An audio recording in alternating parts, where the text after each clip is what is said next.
رہتے اس زمین پر کیسا اچھا انسان بنایا ہے۔ یہ آسمان، یہ زمین، یہ سورج، یہ چاند، یہ تارے آخر کس نے بنائے ہیں؟ سورج کو گرمی اور چاند کو روشنی کس نے دی ہے؟ زمین سے پودے کس نے اگائے ہیں؟ اس زمین پر تم چلتے پھرتے ہو، مکان بنا کر رہتے ہو اور اسی مالک کی دی ہوئی لاکھوں چیزوں سے فائدہ اٹھاتے ہو۔ یہ بھی تو سوچو، تمہیں مرنا بھی ہے، اس دنیا میں سدا نہیں رہنا۔ مرنے کے بعد تم اسی کے پاس جاؤ گے اور جو کچھ کیا ہے اس کا بدلہ پاؤ گے۔ حضرت نوح علیہ السلام کی قوم نے ان کی کوئی بات نہ سنی، انہوں نے ان کا کہنا نہ مانا، وہ انہی لوگوں کا کہنا مانتے رہے جو قوم کے بڑے تھے اور جنہیں اپنی دولت اور اولاد پر بڑا غرور تھا۔ یہ لوگ حضرت نوح علیہ السلام کے خلاف چھپ چھپ کر تدبیریں کرنے لگے، سازشیں کرنے لگے۔ نوح علیہ السلام اپنی قوم کے لوگوں کو 950 سال تک سمجھاتے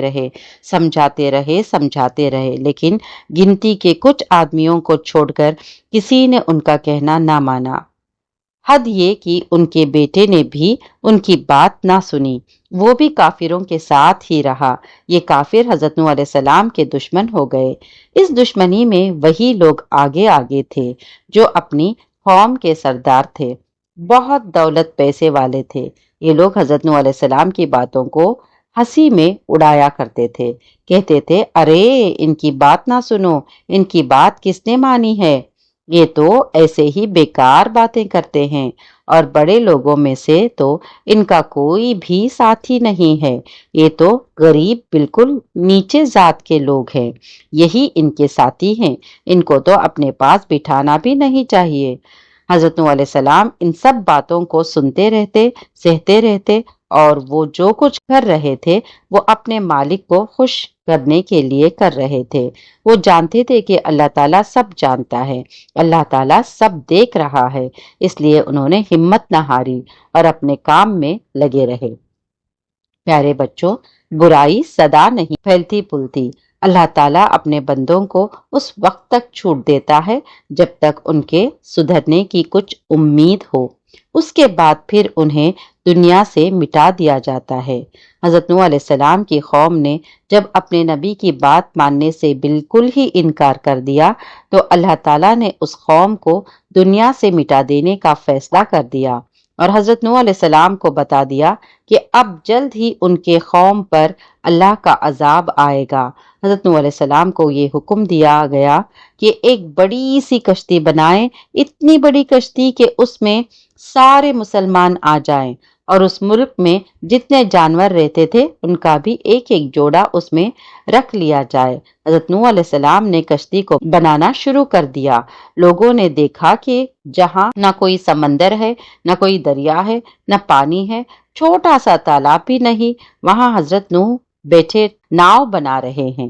اب انہوں نے اور بھی ہنسی اڑانا شروع کر دیا، کہنے لگے بڑے میاں کو دیکھو، خشکی میں ناؤ چلائیں گے۔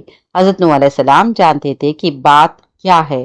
آپ نے فرمایا ہنسو نہیں، بہت جلد تمہیں پتہ چل جائے گا کہ معاملہ کیا ہے، اس وقت ہم تم پر ہنستے رہیں گے۔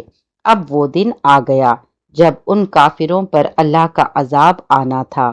زمین سے پانی کا چشمہ پھوٹ پڑا، پہلی بار تانور میں سے پانی نکلتا ہوا دیکھا گیا۔ ادھر آسمان سے مسلسل بارش ہونے لگی، اتنا پانی برسا کہ سب جل تھل ہو گیا۔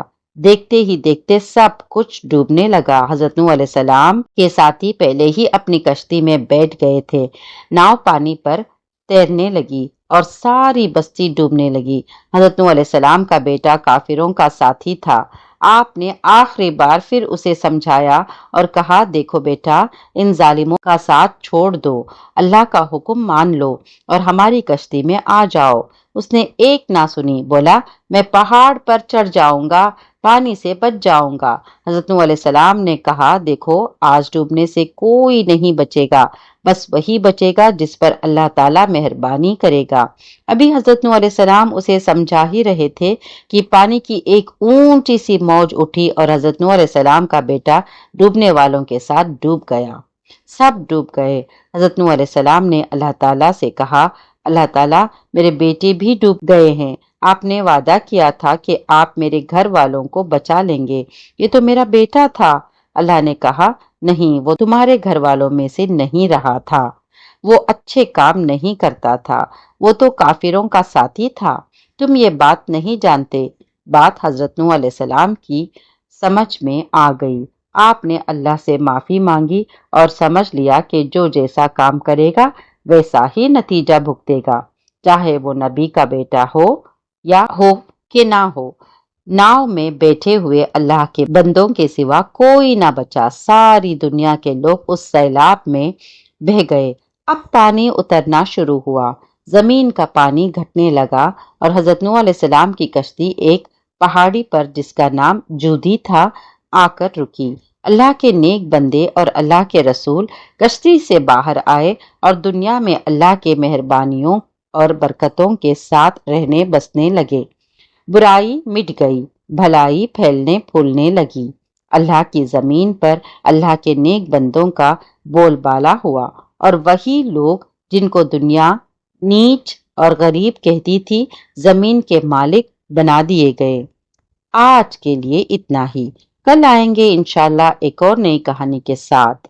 ہر نماز کے بعد اپنے لیے اور تمام مسلمانوں کے لیے دعا کرنا مت بھولیے گا، اور اگر کہانی اچھی لگے تو لائک، کامنٹ اور سبسکرائب ضرور کیجیے گا۔ اللہ حافظ۔ قصص القرآن کورس جوائن کرنے کے لیے دیے گئے نمبر پر رابطہ کیجیے۔